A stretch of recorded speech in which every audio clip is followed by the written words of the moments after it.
Hello, my name is Reagan, and welcome to the Twisted States Podcast. Thank you for joining us in our first episode of Season 1 of the Twisted States Podcast, where we take a deeper look state by state at some of America's most nefarious killers, elusive cryptids, and bizarre mysteries.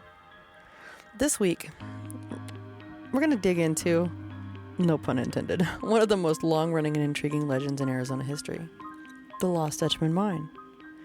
By 1977, Southwestern folklore author and researcher Bird Howell Granger was able to identify 62 variants of the Lost Dutchman story, but the most recognized are as follows: Dr. Thorne's Mine, or the Lost Apache Gold; Tales of the Dutchman's Lost Mine, or Stories of the Soldier's Lost Gold Vein.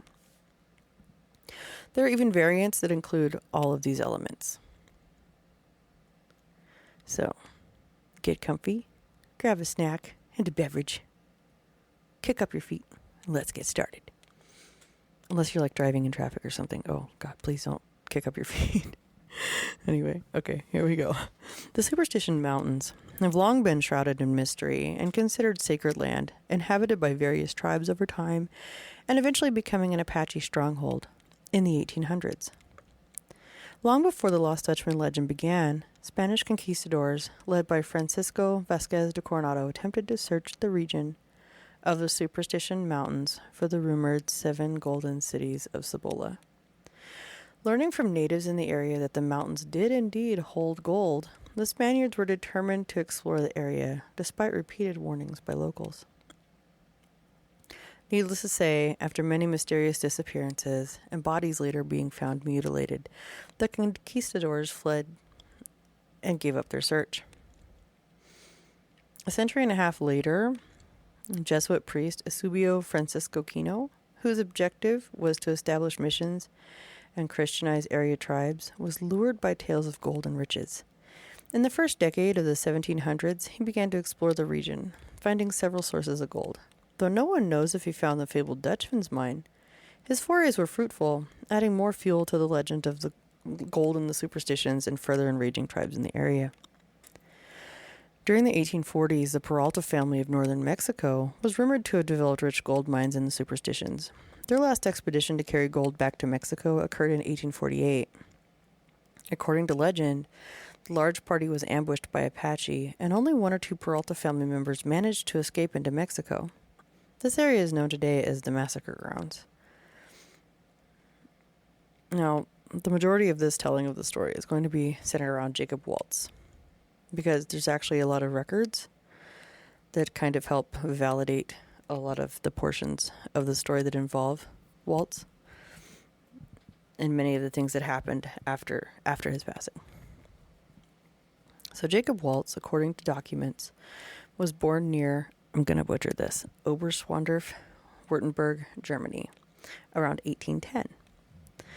There were no baptismal or church records to support this, but his age on several census records does. He immigrated to America about 1839, arriving first in New York City. Waltz then traveled to the goldfields of North Carolina and Georgia.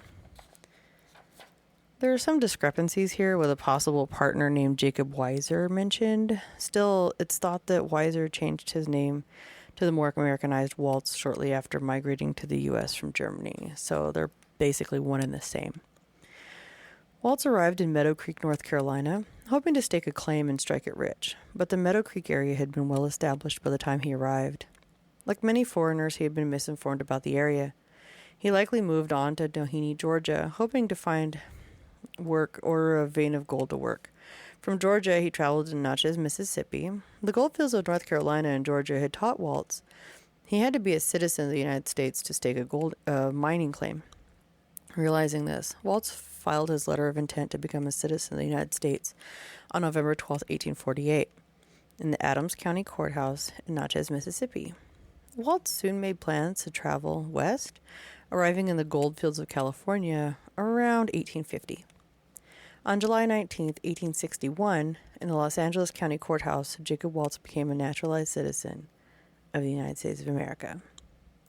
Waltz moved to Arizona as a miner and prospector in 1863. In the 1870s, Jacob Waltz, a.k.a. the Dutchman, was said to have located the mine through information given to him by Dr. Abraham Thorne. Dr. Thorne was an Army doctor at Fort McDowell. According to accounts, McDowell earned the trust of Apache in the area by supplying medical treatment to tribe members. In return, he was blindfolded and taken to a location of a large gold cache in the mountains. After being led to the site once, legend states that McDowell could not get it out of his mind and was eventually ambushed while returning to the site and killed. Another tale says he was given the location by a Peralta descendant he befriended while working in the area. Despite no solid proof of any such findings, Waltz reportedly would regularly show up in Phoenix with saddlebags full of gold ore, then quickly disappear back into the Superstition Mountains. He did this over the span of about a decade. Waltz did have a few different claims on the registry, but still, if anyone asked him the location details of where he was mining such rich ore, he would give cryptic and contradictory statements about where and how he was acquiring his gold. Nevertheless, he made a good life for himself with a lovely homestead and was said to have a decent amount of gold ore in his possession at the time of his death. In 1880, 2 soldiers recently discharged from Fort McDowell showed up looking for work at the Silver King mine. Although they had in their possession some gold ore reportedly found as they were making their way through the Superstition Mountains, they also reported spying an old mine. As a result, the manager of Silver King mine, Aaron Mason, bought the ore from them and agreed to go into a partnership with them to return to the Superstition Mountains. Sure that they could find the place, the two traveled towards Weaver's Needle, but after 2 weeks, still hadn't returned. Mason sent out a search party, who found the nude bodies of both men shot in the head. In 1891, Waltz became ill after a storm caused considerable flooding at his homestead and perished due to pneumonia.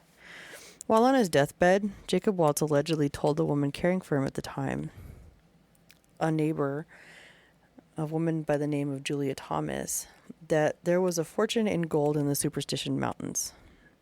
He also gave her directions to his mine. Thomas reached out to 2 brothers, Reinhardt and Herman Petrask, for help in locating his mine based on the clues left by Waltz. Unfortunately, after several weeks in the mountains, Thomas and the Petrasks returned to Phoenix empty-handed and broke. Not to be outdone, Julia Thomas set about creating and selling several maps with misinformation on them, hoping to compensate for her losses. The Petrask brothers and their father continued the hunt for Waltz's mine for the rest of their lives, never quite giving up on the hopes of finding the gold. A reporter got wind of this hidden treasure. Freelance writer and lost mine hunter Pierpont C. Bicknell's article in the San Francisco Chronicle on January 13th, 1895, telling the tale of the Lost Dutchman mine, was commonly believed to be based on an interview by Julia Thomas.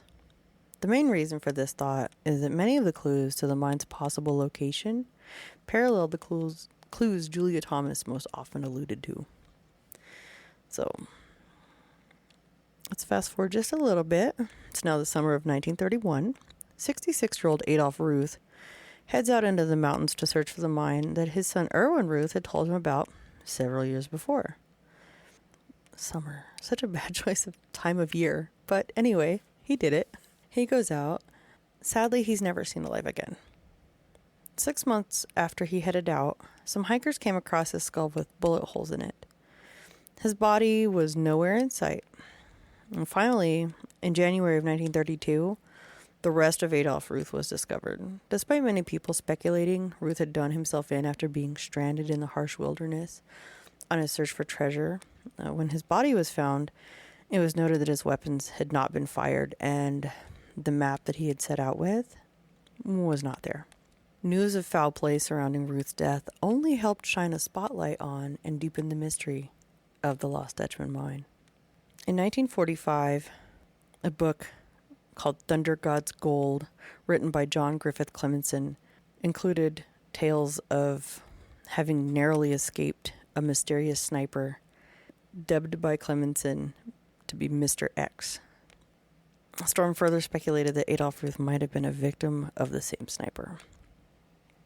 An excerpt from One Man's Dream, Air Rescue, written by Tom Collenburn, recounts, it was 1947 when another prospector disappeared in the Superstition Mountains of Arizona. James A. Cravey, a retired Phoenix photographer, vanished from his camp deep in the mountains. Cravey had hired a helicopter from the Arizona Helicopter Service in Phoenix to fly him to a secret location in LaBarge Canyon on June 3rd, 1947. Charles Martins, a pilot for the Arizona Helicopter Service, had dropped Cravey off at a predetermined location and planned to return 2 weeks later to pick him up.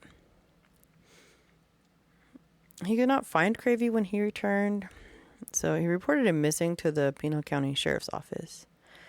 Sheriff Lynn Early organized a search for James A. Cravey. This trip was the first time a helicopter was used for a prospecting venture when he dropped him off. And then, in the Superstition Wilderness.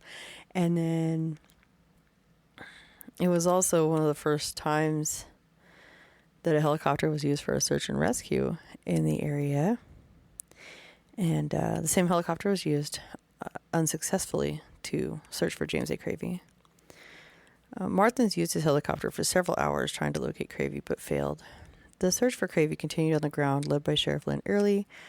The search for Cravey continued for several weeks, again without success. Finally, First Lieutenant Clifford Gibson, Arizona National Guard, searched several hours for Cravey on July 4th, 1947, but failed to find any sign. So, he was never recovered as far as I was able to find. Throughout the 20th century, various expeditions and individuals continued to search the superstitions for the lost Dutchman mine. Oklahoma City private detective Glenn McGill, who organized multiple excursions in the late 1960s and early 70s, claimed at least 2 occasions to identify the location of the mine, later to concede he was either mistaken or the sites were played out or bereft of gold. McGill's adventures were chronicled in the book The Killer Mountains by Kurt Gentry. In late November or early December 2009, Denver, Colorado resident Jesse Kappen, 35, went missing in the Tonto National Forest. His campsite and car were found abandoned shortly afterward. He was obsessed with finding the mine for several years and had made previous trips to the area. Kevin's body was discovered by search and rescue in November of 2012, wedged into a crevice. The program Disappeared covered this case and also mentioned some others that had gone missing while searching for this mine in the episode The Dutchman's Curse. On July 11th, 2010, Utah hikers Curtis Merworth, 67, Arden Charles, 62, and Malcolm Meeks, 51, went missing in the Superstition Mountains looking for the mine. Merworth got lost in the same area in 2009, requiring a rescue. On July 19th, the Maricopa County Sheriff's Department halted search efforts for the lost men. They presumably died in the summer heat. In January 2011, 3 sets of remains believed to be Merworth, Charles, and Meeks were recovered. Many have sought the alleged treasure hidden in the Superstition Mountains, with a reported approximate 6,000 people a year still searching. I'm amazed when I was researching this at how many people actually do go out and look. And there's also several other iterations of this story. There's a lot. It's a very rich story with a lot of people have taken it and ran with it. It's very fascinating though, and I was really intrigued by how many different tales there were and how many people really put their lives in just in the hands of just pure fate to go out and battle the desert to try to find this. And laws have changed now, so you can't, there's no prospecting, there's no mining in that region anymore. It's all protected. It's all part of a national park.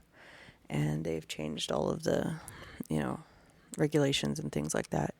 So even at this point, if somebody went out there and they found this rich gold mine, it was completely loaded with gold, it would just have to sit there because it can't be mined legally at this point. But that still doesn't stop people from looking. Nobody's fully willing to give up on trying to find the lost Dutchman's mine. So there you have it. This is my first episode, which means I sound really awkward and I feel really awkward, but I'll get back used to recording again and we'll do better. It's just going to take me some time, but I just want to say thank you for hanging out. And it's a relatively short episode because I'm just getting back into the swing of things as far as like recording and hearing my own voice and all of that fun stuff. And I've been putting this off because of this really fight with perfectionism and wanting everything to be exactly spot on and perfect. But I'm I'm done with that attitude. I just want to put something out and make it better as I go along, and hopefully get some feedback from any of you that might happen to actually listen for this long. And we'll see what's going on. So check me out. There's also a website, twistedstates.com, which will take you to my Buzzsprout right now. And like I said, this is my first episode, but we've got a lot more to cover because there are plenty of really interesting things out there. And if you have any suggestions, please don't hesitate to reach out. And once again, I'll have all my social media links and everything over at twistedstates.com. So please check it out, and I will see you next time. Thanks for joining me. Bye.